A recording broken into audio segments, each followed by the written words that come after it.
are back, and today, take a look at the screen. Spencer Strider, 125 of him. Long-term investments is the name of the game. Guys that may be coming back from injury. Guys that may be bad overall, but they're still going to be earning boosts throughout the year.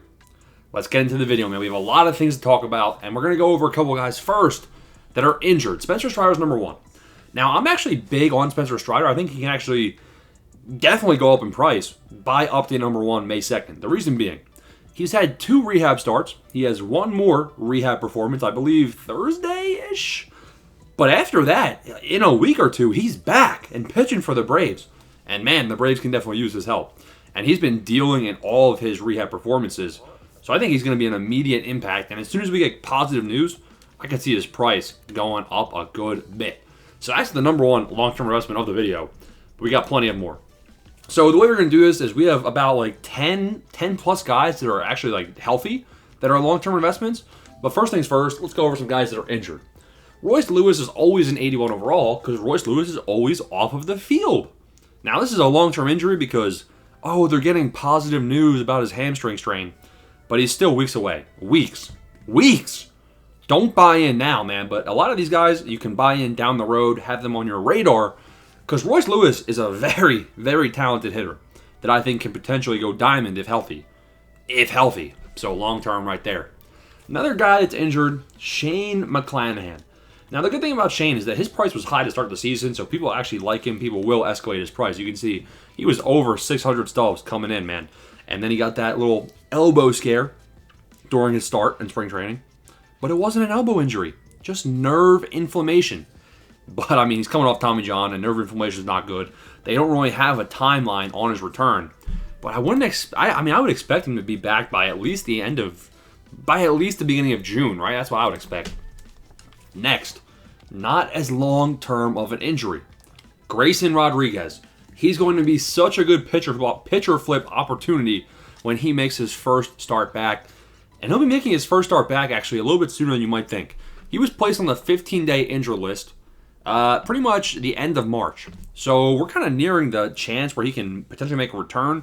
He was placed on the injured list with right elbow inflammation. And I think that it looks like there's some positive news around how he's progressing. Looks like he threw a bullpen session already. So, I mean, it's good that he's throwing the actual baseball. You would imagine there's going to be a rehab process. I would say probably a couple weeks, maybe a month out from right here from Grayson Rodriguez coming back. But he's a name that has a lot of hype around him. And I think he's going to be a good investment option to go gold long term.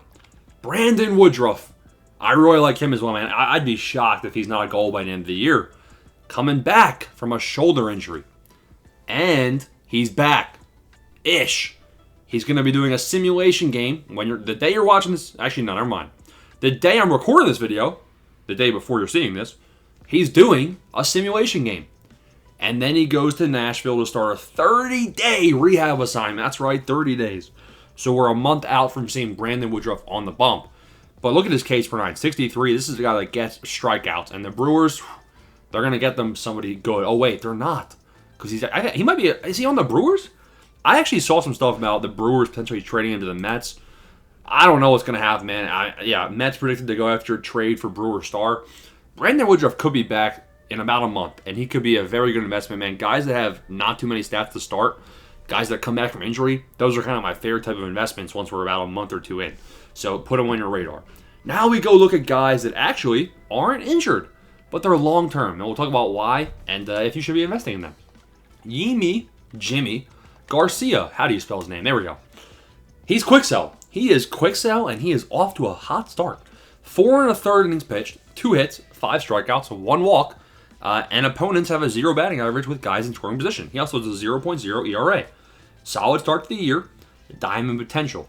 Now, the reason relievers are long-term, with those stats, maybe he even goes diamond up day 1. I don't like investing in relievers, and I really don't like investing in more than a +1 in relievers. And he would need a +2 to actually make some bang for your buck. That's why he's long-term.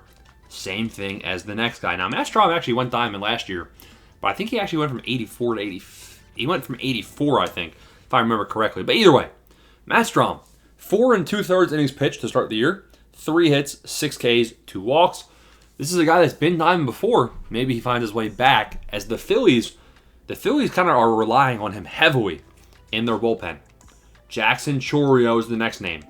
I mean, this guy was just he had an amazing first year. 270 batting average, 19-ish homers. So he hits for contact and power, and he just had a 2-home run game the day I sold him. I had 100 of him myself, and he was being a bum, so I sold him, and he had 2 home runs in one day. On the season, he's batting 295 with 3 home runs now, and he's actually started off pretty hot, all things considered. He started off slow, but things can change so quick when you have a limited quantity of stats. So I think that Jackson Chourio could be a very good I think he's going diamond. I'll say it. I think he's going to be a diamond by the end of the year. It's just a matter of when, because he goes +1. I'm not excited, not too much profit. He goes +2. Okay, ring the bell. That's pretty good profit. +3. Oh, that's what I'm talking about. So I think Chourio could be very, very good long term, and he's got the talent. I'm actually excited about him. Josh Hader. Josh. A lot of people like him. He has some hype around him. You can see his price has gone up in the past. Not really much past 900, but he has 5 innings pitched, 2 hits, 6 Ks, and 2 walks to start the year. And he's been doing good things for the Houston Astros. But again, he's a reliever, and the good part about this, he's an 81 overall. So any potential changes, 81 to 82, you're still making a 50% profit, not too shabby. Similar with the next guy. This next guy made us a bunch of stubs investing in MLB 24, and it's Ryan Walker. He's quick sell, he's 81, again, a good overall to be investing in. 5 innings pitched, 3 hits, 4 Ks, and 1 walk to start the year.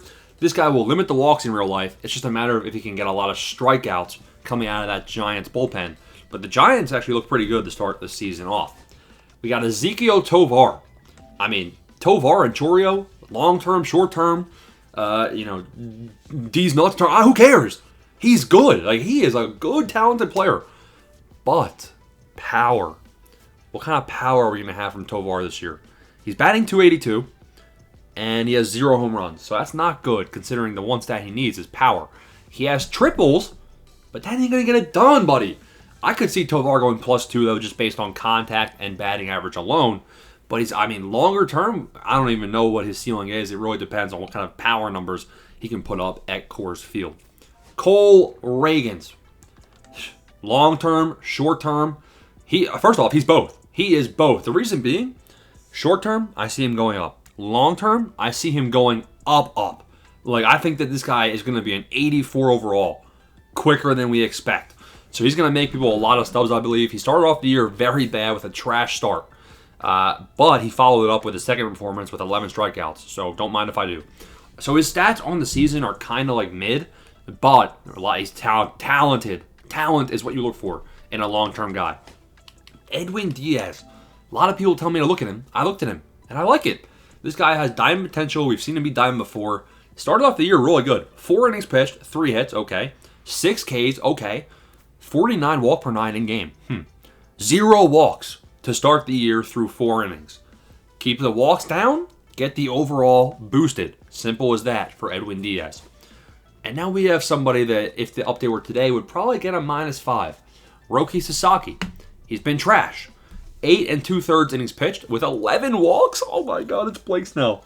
It's Blake Snell in a disguise. And I'm not surprised because Blake Snell was quote-unquote injured. Yeah, okay, it's this doppelganger. That is the worst thing I've ever seen in my life. His walks per 9 is going out of 30. It's just long. In fact, maybe don't even buy as a 79. But I like him as a pitcher flip. I think people will hype him up in the short term, but either way, long term, I still think Sasaki has a nasty pitch mix and nasty stuff in real life. It's just a matter, again, the control down.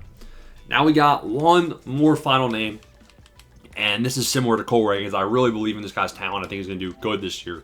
Coming back from injury, it's Mr. Jeffrey Springs. Jeffrey Springs, short term, long term, I think this guy's going to be a good pitcher. His first start of the year went very well, followed by a second start that didn't go well at all. But his season stats still look pretty decent, and as a bronze, I think he'll end up as a gold sooner than we think as well. Those are the long-term investments I actually strategically, purposely left out a good bit of people. We didn't cover every single one. If you guys want to see another long-term investment video, let me know. Show some support. Become a member. Smash the like and subscribe button. There we go. Peace.